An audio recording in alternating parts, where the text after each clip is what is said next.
optimal minimal. At this altitude, I can run flat out for a half mile before my hands start shaking. Can I ask you a personal question? Now would seem an appropriate time. What if I did the opposite? I'm a cybernetic organism, living tissue over metal endoskeleton.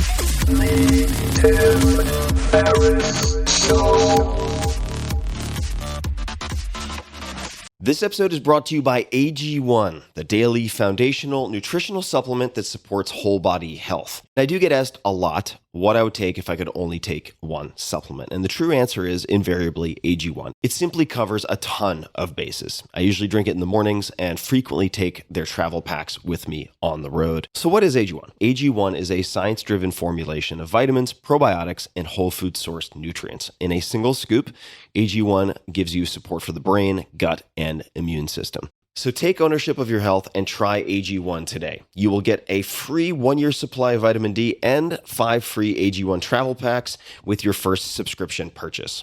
So learn more, check it out. Go to drinkag1.com/Tim. That's drinkag1, the number 1, drinkag1.com/Tim. Last time, drinkag1.com/Tim. Check it out. Hello, ladies and germs. This is Tim Ferriss, and welcome to another episode of The Tim Ferriss Show.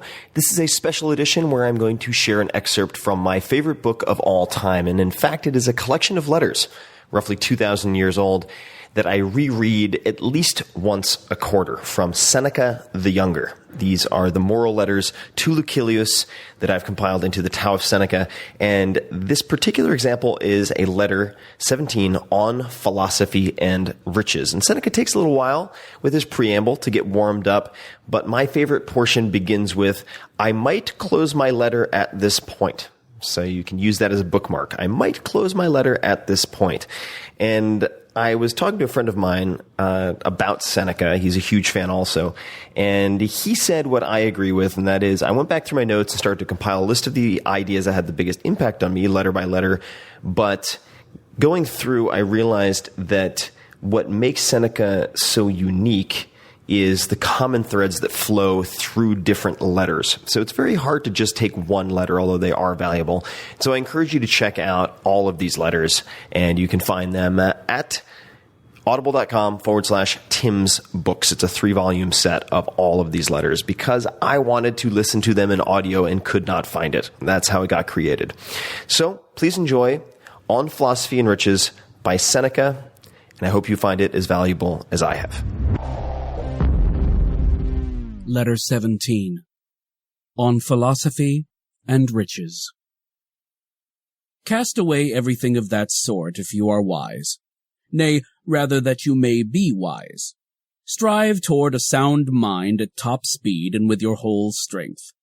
If any bond holds you back, untie it or sever it. But, you say, my estate delays me. I wish to make such disposition of it that it may suffice for me when I have nothing to do, lest either poverty be a burden to me, or I myself a burden to others. You do not seem, when you say this, to know the strength and power of that good which you are considering. You do indeed grasp the all-important thing, the great benefit which philosophy confers, but you do not yet discern accurately its various functions, nor do you yet know how great is the help we receive from philosophy in everything, everywhere. How, to use Cicero's language, it not only succors us in the greatest matters, but also descends to the smallest. Take my advice. Call wisdom into consultation. She will advise you not to sit forever at your leisure.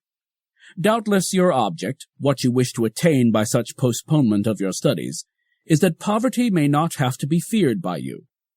But what if it is something to be desired? Riches have shut off many a man from the attainment of wisdom. Poverty is unburdened and free from care. When the trumpet sounds, the poor man knows that he is not being attacked. When there is a cry of fire, he only seeks a way of escape and does not ask what he can save. If the poor man must go to sea, the harbor does not resound, nor do the wharves bustle with the retinue of one individual. No throng of slaves surrounds the poor man, slaves for whose mouths the master must covet the fertile crops of regions beyond the sea. It is easy to fill a few stomachs, when they are well trained and crave nothing else but to be filled. Hunger costs but little. Squeamishness costs much. Poverty is contented with fulfilling pressing needs. Why then should you reject philosophy as a comrade? Even the rich man copies her ways when he is in his senses. If you wish to have leisure for your mind, either be a poor man or resemble a poor man. Study cannot be helpful unless you take pains to live simply, and living simply is voluntary poverty. Away, then, with all excuses like, "I have not yet enough. When I have gained the desired amount, then I shall devote myself wholly to philosophy." And yet, this ideal, which you are putting off and placing second to other interests, should be secured first of all. You should begin with it. You retort, "I wish to acquire something to live on." Yes, but learn while you are acquiring it. For if anything forbids you to live nobly, nothing forbids you to die nobly. There is no reason why poverty should call us away from philosophy, no, nor even actual want. For when hastening after wisdom, we must endure even hunger. Men have endured hunger when their towns were besieged, and what other reward for their endurance did they obtain than that they did not fall under the conqueror's power? How much greater is the promise of the prize of everlasting liberty, and the assurance that we need fear neither God nor man. Even though we starve, we must reach that goal. Armies have endured all manner of want, have lived on roots, and have resisted hunger by means of food too revolting to mention.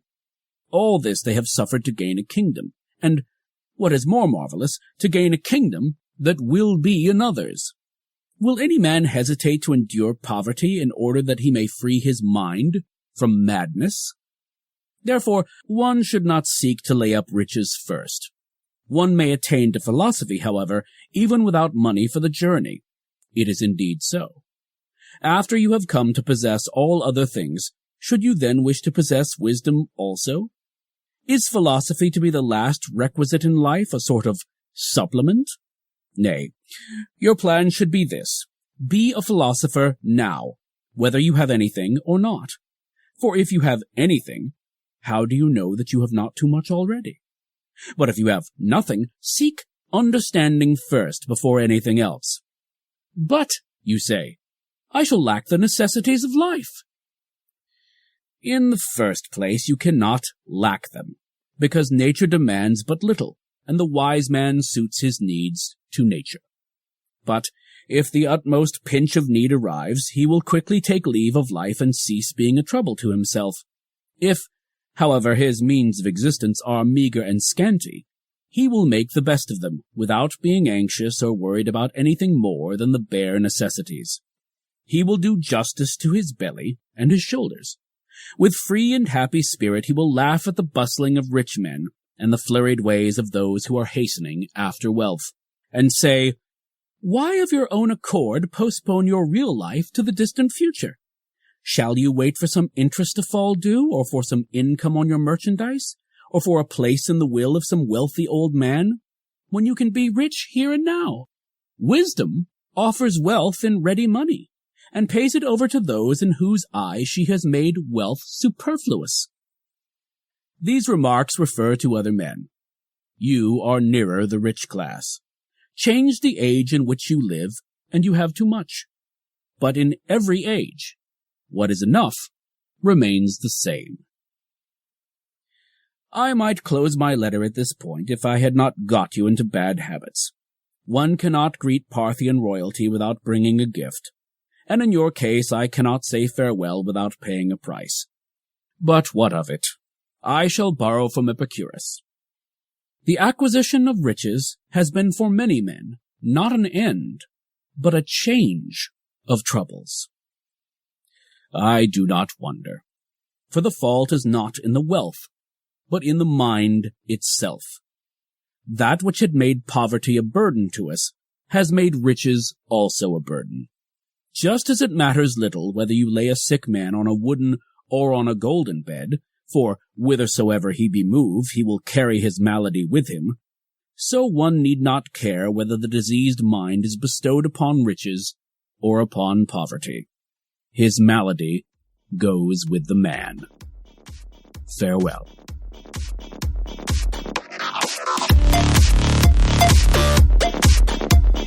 Hey guys, this is Tim again. Just a few more things before you take off. Number one, this is 5 Bullet Friday. Do you want to get a short email from me? Would you enjoy getting a short email from me every Friday that provides a little morsel of fun before the weekend? And 5 Bullet Friday is a very short email where I share the coolest things I've found or that I've been pondering over the week. That could include favorite new albums that I've discovered. It could include gizmos and gadgets and all sorts of weird shit that I've somehow dug up in the world of the esoteric as I do. It could include favorite articles that I've read and that I've shared with my close friends, for instance. And it's very short. It's just a little tiny bite of goodness before you head off for the weekend. So if you want to receive that, check it out. Just go to 4hourworkweek.com. That's 4hourworkweek.com, all spelled out, and just drop in your email, and you will get the very next one. And if you sign up, I hope you enjoy it.